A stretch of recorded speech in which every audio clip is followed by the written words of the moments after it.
I want to invite to the stage Jeff Alonzo. Make some noise for Jeff.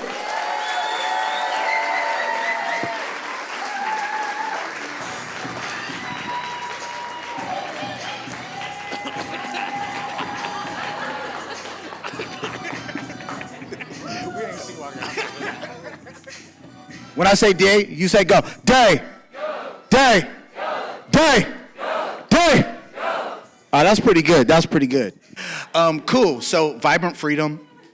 My name is Jeffrey Alonzo Karahamuheto.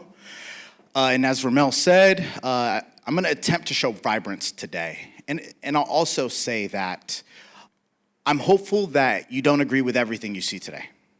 I hope there are some things that make you a little uncomfortable or you disagree with, because I think that's where learning takes place. I think it's in those moments of challenges where we find truth. So this is, some of that is woven in here today. So we'll start off with this question. Have you felt powerless before? So I'd like us to take a moment to think of that time. You know, if you need to close your eyes, you can. And to ask yourself, what did it feel like? In that moment of powerlessness, what did it feel like? What did it sound like? Who were you in that moment? And what were your options? That's how I felt in the spring of 1994. I was 5 years old, and I remember my mom waking me up. And she's like, hey, he's on the phone. And I remember going into the living room and picking up the phone, and it was my dad's voice. And I hadn't heard his voice in at least a year or two. And I remember feeling like scared, anxious, excited. And it was a very brief conversation. The phone was really staticky, and he's like, hey, I love you. I gotta go. Hands the phone back to my mom.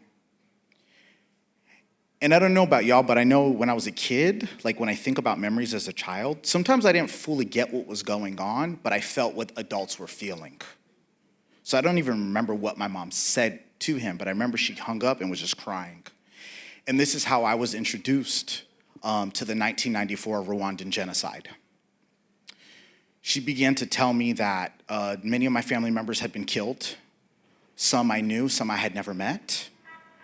She gave me ground rules of how I was to engage in society, because I'm Rwandese, half Rwandese. And so it's a very vivid moment in a life-changing one. And I remember thinking some of these questions. Why did I get to live?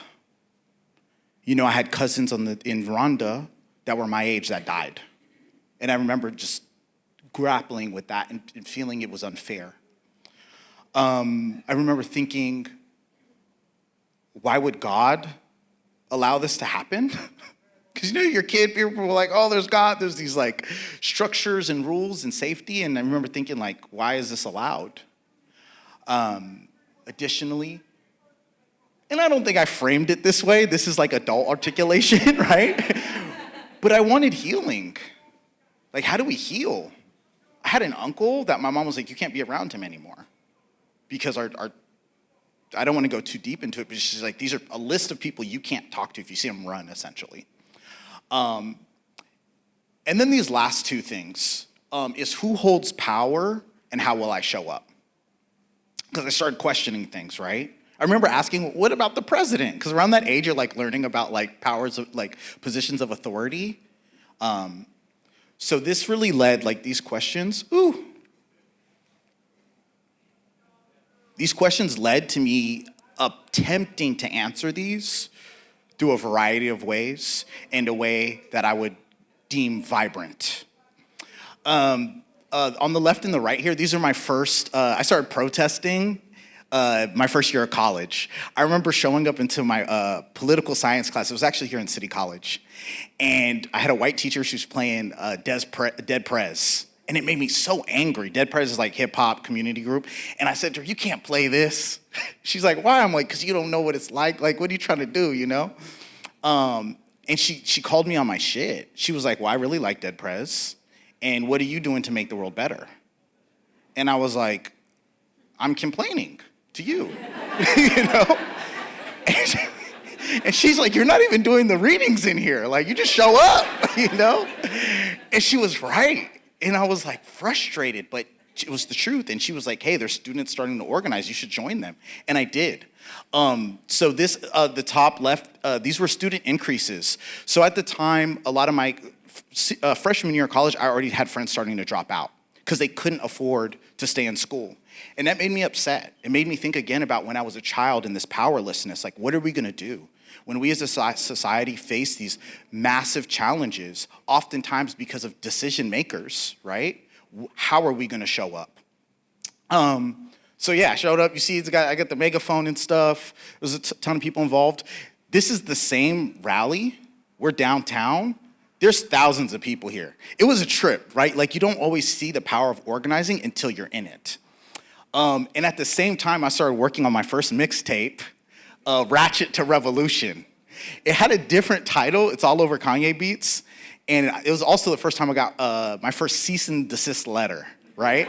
It was great. I was like, yeah. I was like, oh, it's torn offline. This sucks. This is not good for promo. But I loved it.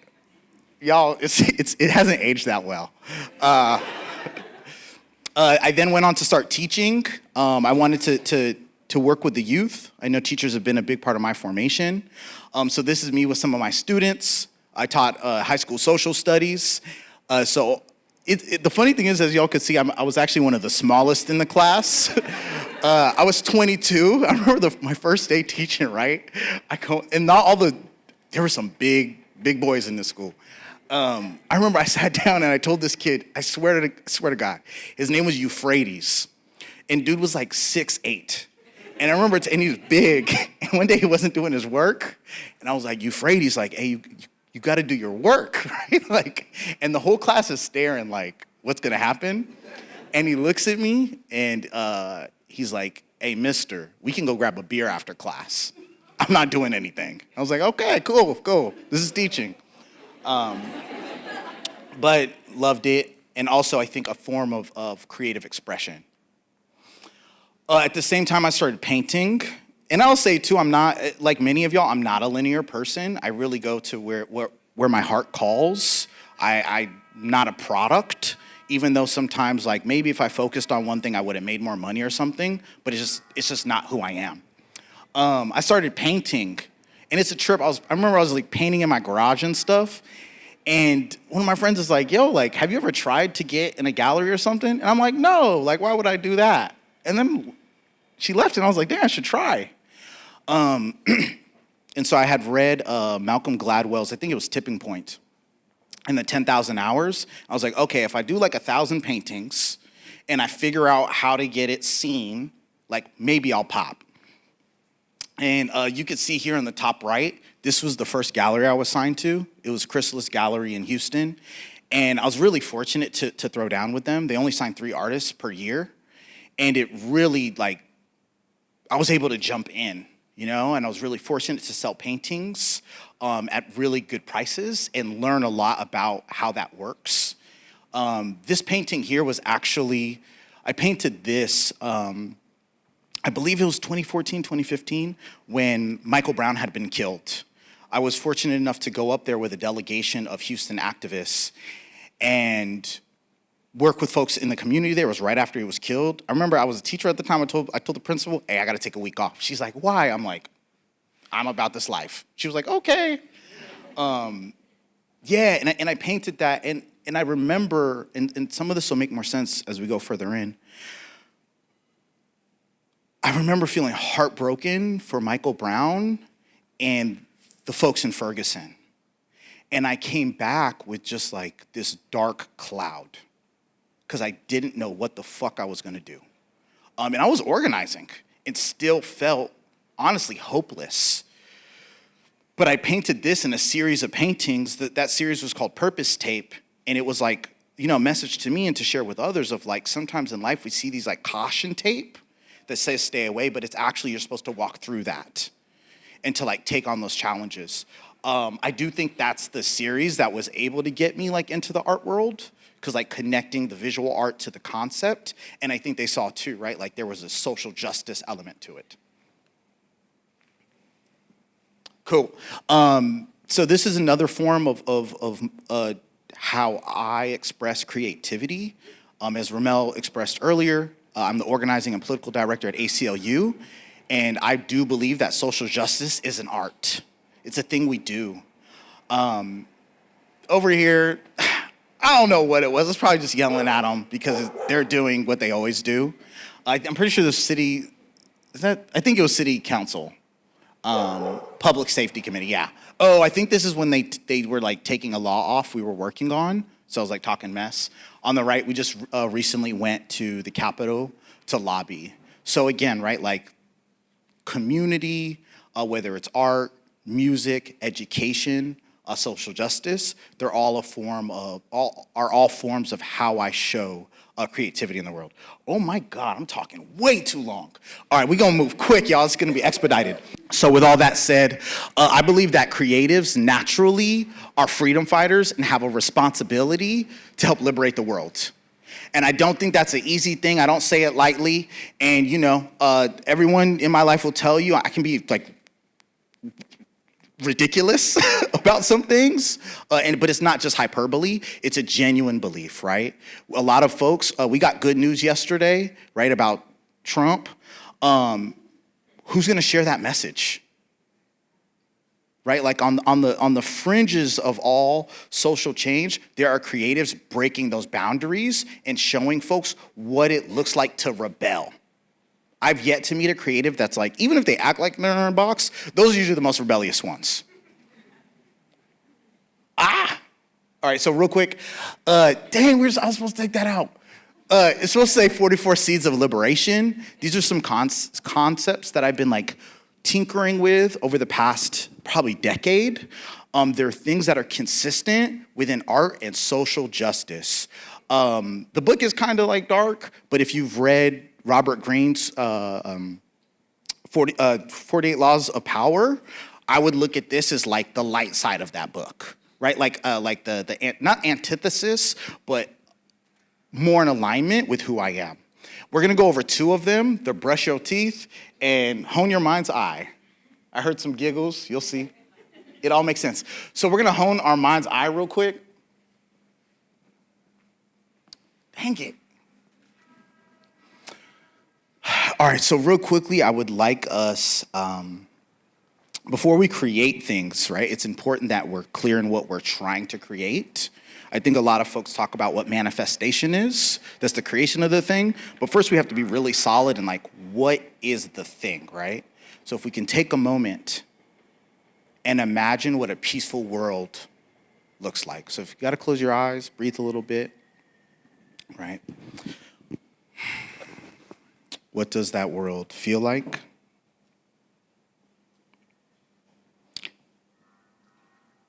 Who's present with you?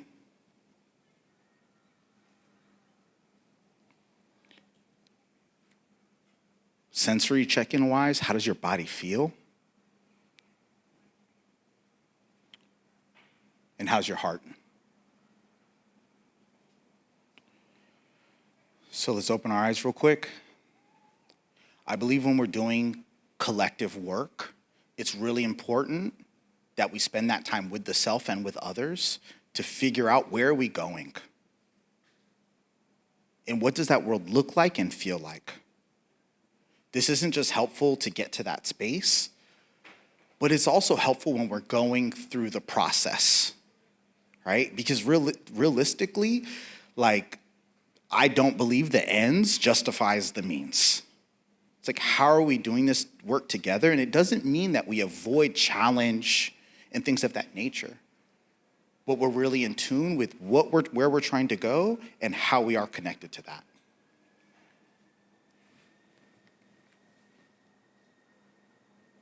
I'm sorry, y'all. We gotta move a little quick. So you're supposed to talk to somebody. We're gonna take that away. You can talk to them later. All right, raise your hand if you've brushed your teeth today. I'm gonna tell y'all, even if you haven't, you should raise your hands. You can lie. That's actually one of the things on here is to lie.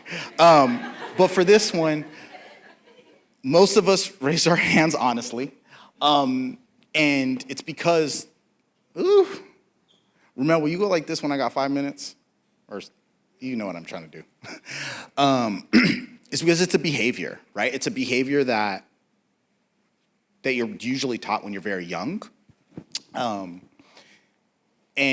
this brother here, Dr. BJ Fogg, breaks down behaviors. Is really clear has a formula. I'm gonna be real with y'all, I love this formula.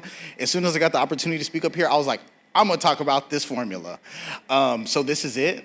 And it says B equals M times A times P, right? So behavior is motivation times ability, and it usually starts from a prompt, right? So you got your prompt here.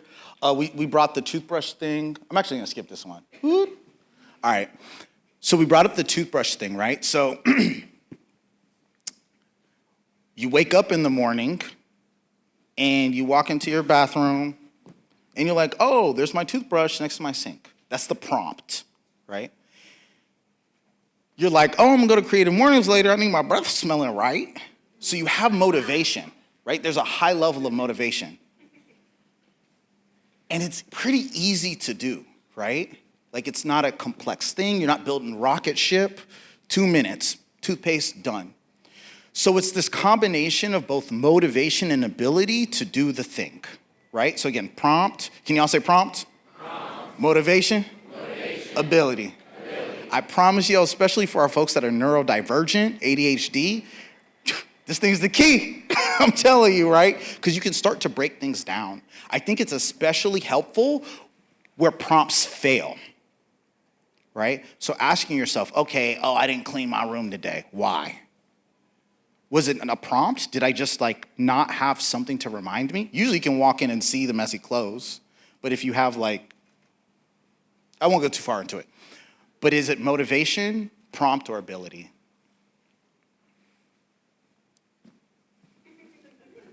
Oh, okay. So here's an example, right? We've got this artist here. We don't need to say their name. And they have ability, right? So they're seeing what's going on in the world and they have artistic ability. But maybe in this example, their motivation is really low. Maybe they think, I don't have an impact. Who would listen to me? Or maybe they don't care, which is fine. But we can see here, they're very talented, but they don't think their art can make a difference in the world. But then they start thinking, right? Head starts turning, and we know that feeling, right? You're like, yeah. They start talking to artist friends about making change and realize the power that they have, right? So their ability hasn't necessarily changed in that moment. But then, woo, it's game time, right? Their motivation is shot up. They're making more art that's reflective. I also use Ramel as an example because dude has an album dedicated to redlining. Does tons in the community, does this. This isn't even necessarily about explicitly political art. However, I do think that's really important. But it's about how are we creating art that engages with society and liberates outside of the capitalistic mechanisms, right? And I get that survival is real. So yeah, this is Fogg's behavior model. So this one I do want us to tap on for a second. So be honest, right? So what are when you think about where you are and what it looks like to engage in community creatively, and two, I also want to mention that there's hella folks in here that I personally know that are doing a ton. So this is not a critique of you need to do more. It's not about that. If anything, this is sharing some gifts and tools of how we can do more or do more intentionally, right? I'm just trying to share some gems. So think of that from your perspective. What is a challenge you're currently facing? And ask yourself if it's motivation, ability, thank you, or prompts. So take like 5 seconds. Actually, just turn to a person next to you and say what one of them is, what the challenge is, and if it's a motivation, ability, or prompt. We're gonna have like 30 seconds.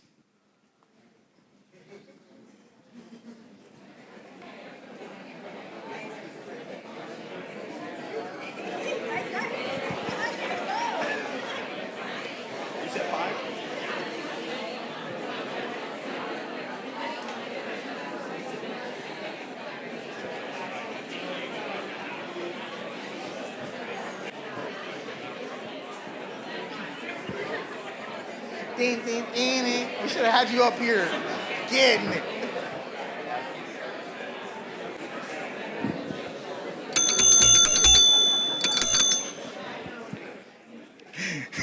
You see who has the disassociation with time. Thank you. She's like, ring the bell, ring the bell. Sweet, I hope y'all got something out of that.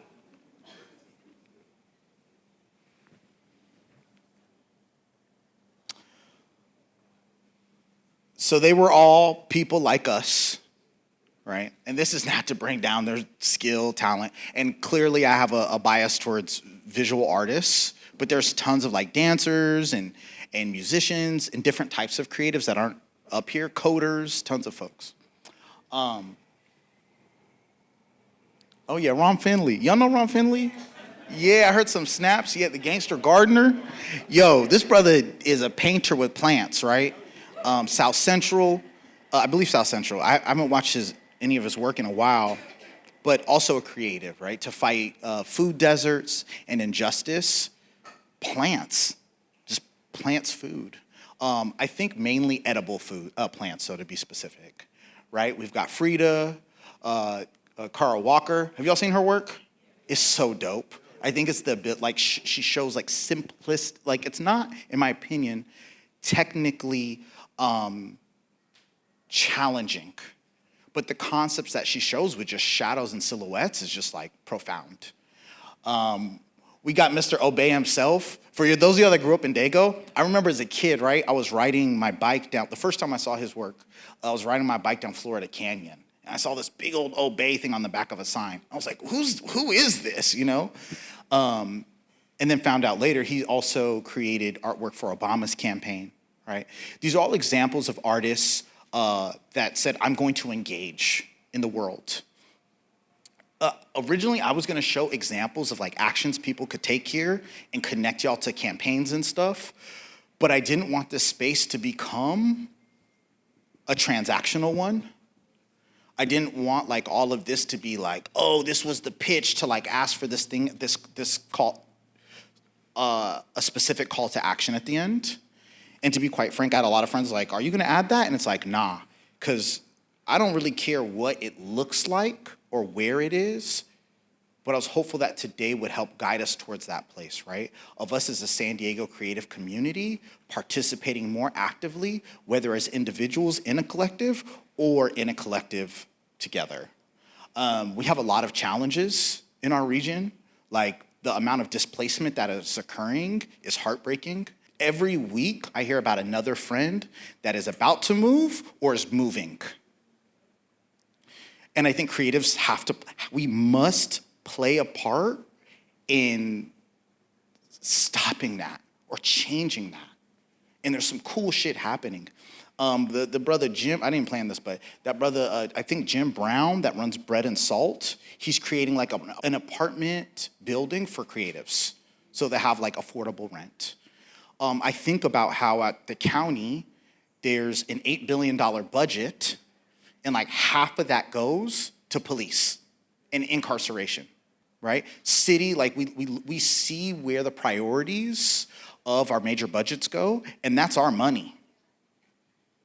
So the question is, right, like you have the ability. We see the prompts every day when we're scrolling.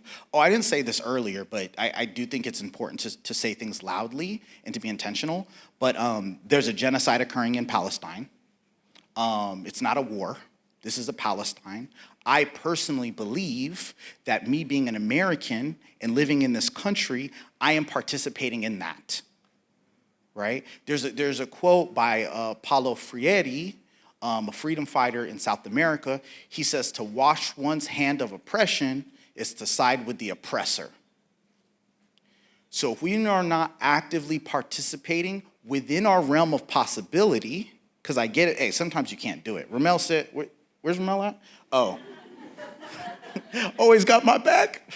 Well, I won't jump into that. I don't know if there's time, but we could. I know it's not easy. I'm glad y'all showed up. It's a Friday, early as hell. I still got sleep in my eye too. Thank y'all for being here. I think this is the end.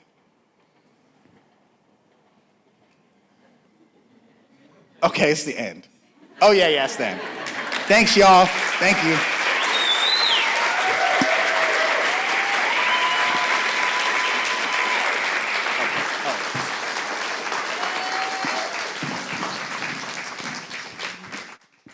Yo, thank you for that. Can y'all hear me on here, right here? Cool. Thank you so much for that. I learned so much from you. I'm inspired so much by how you present creativity and liberation and mindfulness and awareness, because it doesn't always have to be the same. We don't always have to just be breathing, but it's like the actions that come after that. We're going to get into our Q&A. So think of a question. I'm going to start off with maybe one or two questions, but you can think of a question. I also want to open this up because I know some people have places to go. Maybe some people are, they dodging their work right now and they need to go. And we want to respect that. So if you do need to leave, we want to give you that opportunity to leave. And it's totally okay, but we want to be able to respect the time. We know we said 10 o'clock we're going to end, so it's no type of feelings or ever. But we are going to start the Q&A as well. And so thank you. I want to let you know I brushed my teeth. I even brushed my tongue. And I got the activated charcoal, too. So I'm active. But a question that I wanted to start with is the 44 Seeds of Liberation. Number 12, lie like Tubman. Can you explain what that means? Because it resonates with me.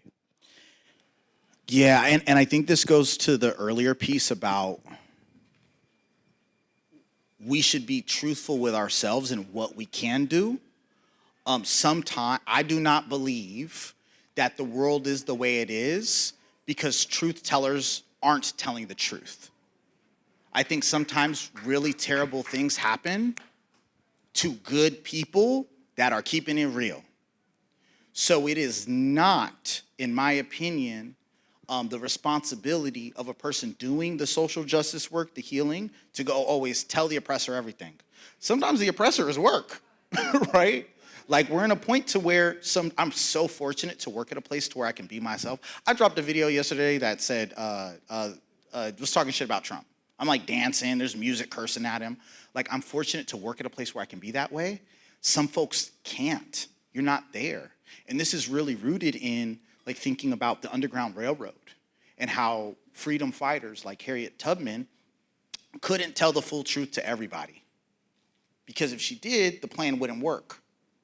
However, there was radical trust there of saying like, hey, Ramel, you don't got to tell me everything.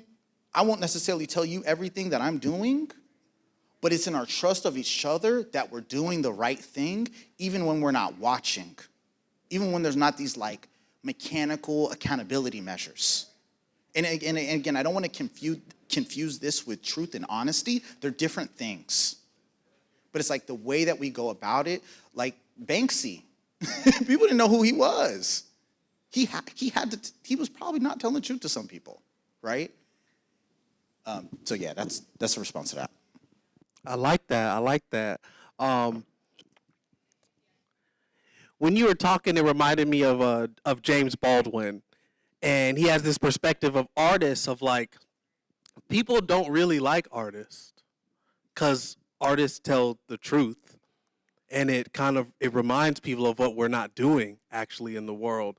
How did you get your perspective of a creative and an artist as not just a person that is doing something without social justice tied to their art?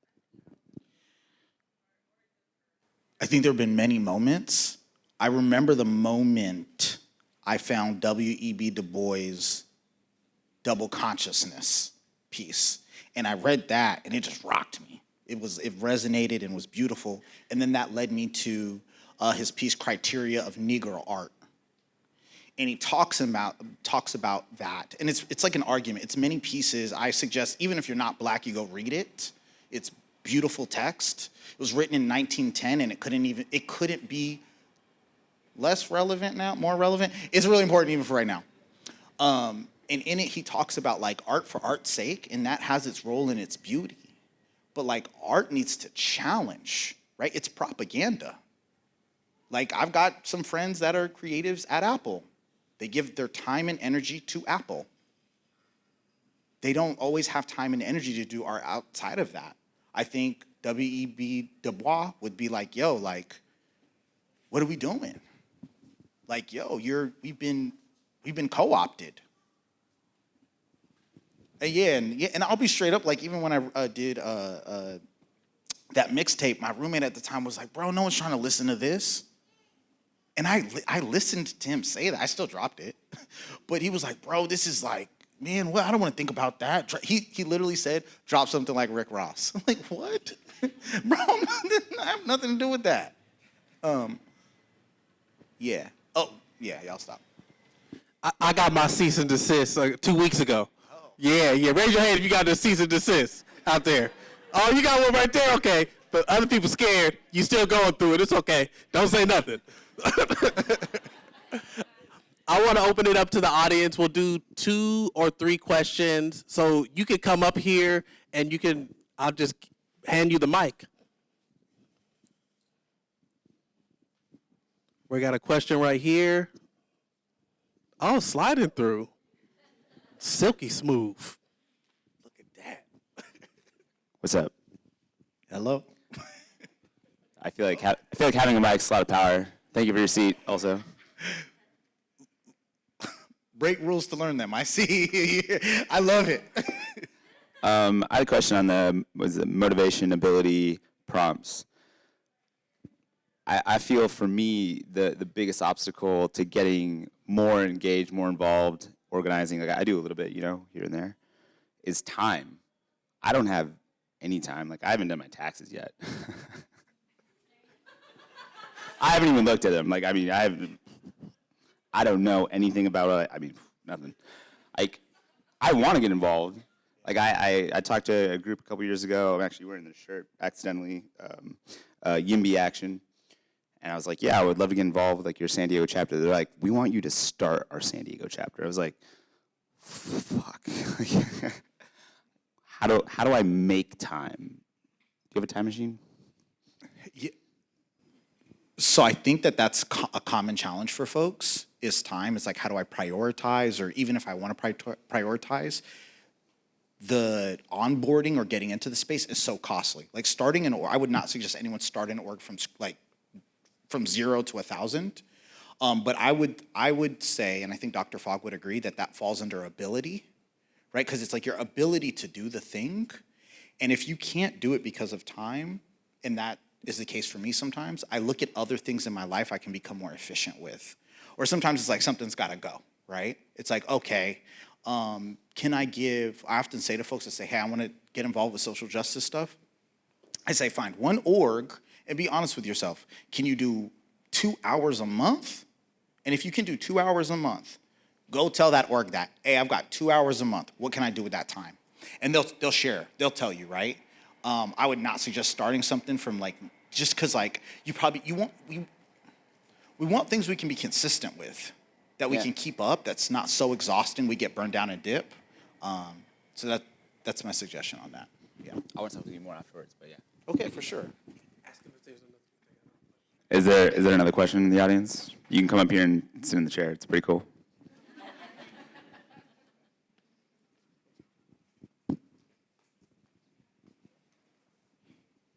Hey, What's up? Okay. Yeah, sorry, I'm like, what's up? I should have got up. My apologies. oh, no worries. Man, honestly, how have you seen corporate identity as being a way for social change or for social organizing. So like, is there any type of close? So I'm like a very like corporate identity kind of person with my designing, and so like, what is the kind of like the correlation that you at least the that you've seen between the two?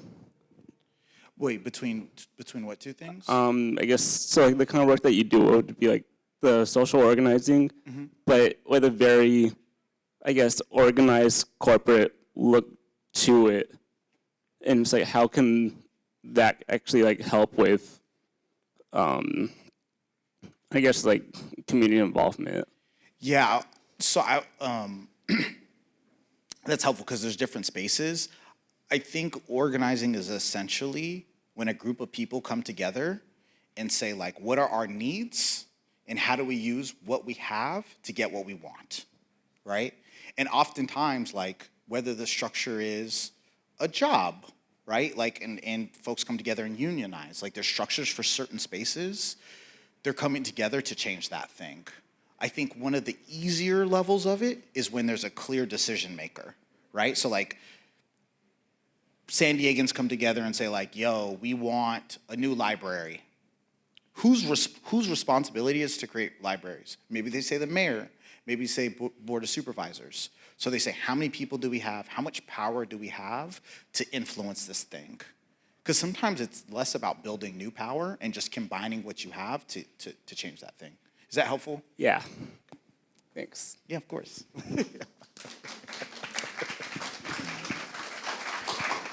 Thank you. So we have time for one more. Oh, okay, before I even finish, yeah. Yeah, this part is hard right here. All the healthy knees and everything. We jealous up here. We mad jealous. How are you? Pleasure. Nice to meet you. So one of my questions for you is number 9 hit me, which is create your squad goals. Yeah. And right now it is, so I'm new to San Diego, and I came here and struggled connection-wise, just trying to build a community as a digital nomad. And it was like isolation for a long time. And then I just had this like energy of, in order to build this life that you desire, is to get out and start meeting and connecting. So I went into this whole spree, right? So right now I have a group that I'm forming of creatives, nomads in the space right now in San Diego, with the sole mission of bringing communities together who are looking for that like real life connection. Because I was building up my life through social media, building up a platform. And I found that there's so many of us in this creative space that are really, what would I say, quote unquote, struggling in terms of wellness, in terms of burnt out. We're stopping, we're creating, and then we're just like done, and we come back. And it's just this constant cycle of depletion, and then health, being the main point that is like, being disrupted. And so looking at squad goals and bringing people together, I find that is also a part of a challenge in terms of you have this vision, but how do you get this buy-in of other people who can see what you see, but you can't, you know what I mean, in terms of like explaining this vision that you have, like how do you get people to get this buy-in into supporting the overall mission, but also their individual goals that come together to create this entire movement? Like, where do you start with something like this? I love it, and thank you for creating something and trying, because we need that. I don't even know if it's up here yet. So there's 44 of these things. There's only 24 up here right now. One of them is deep listening, because I think before we act with others, we have to like hear what their genuine hunger is, right? So I'd say like before any creation of a group, like, and I can send some of this stuff too if it's helpful, but it's like you typically want to like meet with folks individually, whoever those potential folks are, and there's like questions you can ask to gauge authentically, is that the way they're going? Were they naturally gonna go that way or had that hunger for that thing before you put it in front of them? Because sometimes, right, you get folks to say yes to something, they're like, yeah, let's do it, but they actually didn't want that for them, they're doing it for you, and they're not gonna stay in it. So it's like, especially the bigger the group and the higher the objective, the more genuine a person's motivation needs to be, right? Because they're gonna have to like, even to get it, like, Dago, we're flaky people. yeah, we'll link. It's like they tell you that every time you see them at an event, I just don't think, I think you got to be really clear with like the relationships, the building, and them being honest with what they want to do. But I might be able to be helpful, but I don't know. Yeah. No, I thank you for that, and that's just where the start is. So, like, any resources, anything helps right now. So I really do appreciate you even being here in this space, creating what you've created, allowing us to soak that up for ourselves and our growth and our communities that we're serving. So thank you. Of course.